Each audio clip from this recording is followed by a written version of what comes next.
hari yang paling baik itu hari 10 hari awal dari bulan Zulhijjah.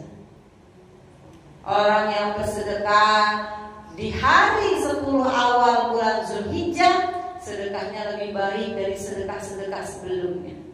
Orang yang baca Quran, orang yang berpuasa, orang yang bersilaturahmi, orang yang berkata baik, orang yang berbuat baik, orang yang berperilaku baik, orang yang hatinya selalu baik, gak pernah suudzon sama orang, dihindarin dari sifat-sifat jeleknya hati, pikiran, itu semuanya akan mendapatkan kebaikan-kebaikan yang nilai kebaikannya lebih baik dari sebelum-sebelumnya. Kenapa? Karena pada bulan Zulhijjah ini Bu, ada ibadah yang mana ibadahnya sangat-sangat luar biasa. Ibadahnya bukan cuma ibadah fisik, tapi juga ibadah harta, jiwa, raga, pikiran. Ibadah apa namanya Bu? Ibadah haji, ya? Ibadah haji dong. Pikiran juga mikirin, di rumah ninggalin anak-anak atau ninggalin keluarga, ya. Di sana juga mikirin juga kita nanti bagaimana, ya. Fisiknya juga harus kuat, ya. Terus apalagi hartanya udah pasti. Jadi luar biasa. Ibadah haji puncak dari ibadah kita untuk menyempurnakan rukun Islam kita, yaitu dengan ibadah haji. Mudah-mudahan ibu-ibu semua di sini Allah kasih kemudahan kelancaran untuk ibadah haji. Amin ya robbal alamin. Tapi Allah tuh baik Bu, dan Allah gak pilih-pilih kasih. Orang yang bisa berangkat ibadah haji, ngeluarin harta, ngeluarin tenaga, ngeluarin pikiran, semuanya dikorbankan untuk lillahi ta'ala, Allah subhanahu wa ta'ala. Dia rela itu bayar berapapun, ngeluarin duit apapun, harta tenaganya, dia minum obat, dia apa segala macam, jaga kesehatannya untuk ibadah haji. Dapat tuh pahalanya, surganya Allah subhanahu wa ta'ala. Tapi Allah baik sekali, maha adil sekali. Bagaimana di bulan Zulhijjah atau kita sebut di bulan haji, orang-orang bisa berangkat haji. Bagaimana dengan orang yang gak bisa berangkat haji? Kalau orang yang bisa berangkat haji enak, dapat pahala surga. Kita gimana yang gak bisa berangkat haji? Maka ada alternatifnya Bu. Masya Allah. Itulah kebesaran Allah, kebaikan Allah. Apa itu? Yaitu kita di sini yang tidak berangkat haji itu disunahkan untuk yang pertama nih berkurban. Ya, berkurban juga pakai harta juga. Nggak ada tuh hartanya, nggak bisa berkurban. Dari onta nggak bisa berkorban onta. Di sini nggak ada onta. Sapi nggak bisa, kerbau nggak bisa. Ya, kambing juga nggak bisa, domba juga nggak bisa. Ya, saking pengen bangetnya ayam dia mau korbanin. Jangan, nggak apa-apa, tapi kalau buat makan di rumah doang. Korban juga nggak bisa, haji nggak bisa, berkurban juga nggak bisa. Lalu dikasih lagi nih jalan sama Allah, maka kamu berpuasalah. Subhanallah. Baik kata Allah Bu. Orang yang pergi haji Bu, berangkat dari rumahnya, baru melangkah satu langkah dari rumahnya, kata Rasulullah, dosa-dosanya sudah berguguran seperti daun kering yang berguguran dari pohonnya. Begitu juga orang yang berkurban, dosa-dosanya diampuni sebanyak bulu yang ada pada hewan tersebut.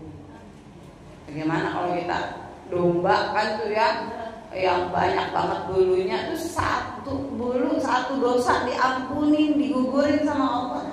Masya Allah, banyak sekali. Dan juga begitu orang yang berpuasa, Maka kata Nabi Muhammad SAW, ayyukaffirus sana allati qablahu wallati ba'dahu. Orang yang berpuasa juga diampuni dosanya. Dosa yang mana? Yang setahun sebelumnya dan setahun yang akan datang. Puasanya kapan? Puncak dari puasanya yaitu Tarwiyah dan Arafah. Tapi kalau bisa, kalau ibu mau, kalau ibu mampu, silakan puasa dari tanggal 1 sampai tanggal 10. Ya Bu ya, insya Allah luar biasa. Itulah kehebatan kita umat Islam dikasih kemuliaan oleh Allah Subhanahu wa taala. Jadi jalan menuju surganya Allah tuh gampang, mudah. Makanya kalau orang yang paling bodoh itu orang yang nggak mau masuk surga, dan orang yang nggak mau masuk surga nggak ada. Ya Bu ya. Ibu nanya di jalanan sama orang-orang yang di jalanan, ya. Orang-orang yang mungkin gak kenal dengan sholat, gak tahu dengan ngaji. Tapi kalau ditanya, kalau lu mati mau gak masuk surga? Ya mau. Mau masuk neraka atau masuk surga? Pasti jawabnya masuk. Siapapun pasti pengennya masuk surga, tapi tidak menempuh jalan menuju surga. Itulah. Maka sama Allah sama Rasulullah SAW kita diajarkan gimana caranya menuju surganya Allah Subhanahu wa taala. Ya. Tuh, jadi pertama kita insya Allah mudah-mudahan sehat panjang umur, bisa puasa bisa. Insya Allah, masya Allah. Nah, yang kedua apalagi sunah-sunahnya, yaitu kita banyak bertakbir, berzikir kepada Allah Subhanahu wa taala. Salah satunya kita baca la ilaha illallah wahdahu la syarikalah, lahul mulku wa lahul hamdu yuhyi wa yumiitu wa huwa ala kulli syai'in qadir. Baca sebanyak-banyaknya, mengagungkan Allah.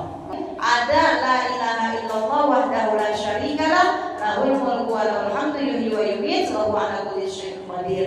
Ada juga la ilaha illallahul malikul haqqul mubin Muhammadur Rasulullah shadiqul wa'dir. Nah, jadi jangan cuma la ilaha illallah Muhammadur Rasulullah doang. Jadi dibaca, terutama di bulan Zulhijjah ini baca la ilaha illallah wahdahu la syarikalah. Terus apa lagi sunnahnya? Yaitu membaca surah Al-Ikhlas. Baca yang banyak surah Al-Ikhlas. Dan juga memperbanyak takbir ketika sudah menjelang masuknya hari Arafah. Ya, udah mulai masuk hari Arafah nih, tasyrik. Di hari tasyriknya itu ya Bu ya, tanggal 11, 12, 13-nya sampai 3 hari kan itu ya. Lebaran Idul Adha kan 3 hari. Nah, itu selama 3 hari itu tuh kita baca takbir yang banyak. Jangan cuma ketika hari pertama Lebaran doang, hari keduanya udah nggak baca, ketiga nggak baca, jangan. Ya, dan jangan cuma pas habis sholat doang. Nih biasanya habis sholat doang, Allahu Akbar, Allahu Akbar. Ya, setiap saatnya ibu sambil masak, sambil ngapain di rumah, bukan cuma habis sholat aja. Ya, coba sunnahnya habis sholat gitu. Jadi mau di 3 hari itu ibu baca deh yang banyak, baca takbir ya.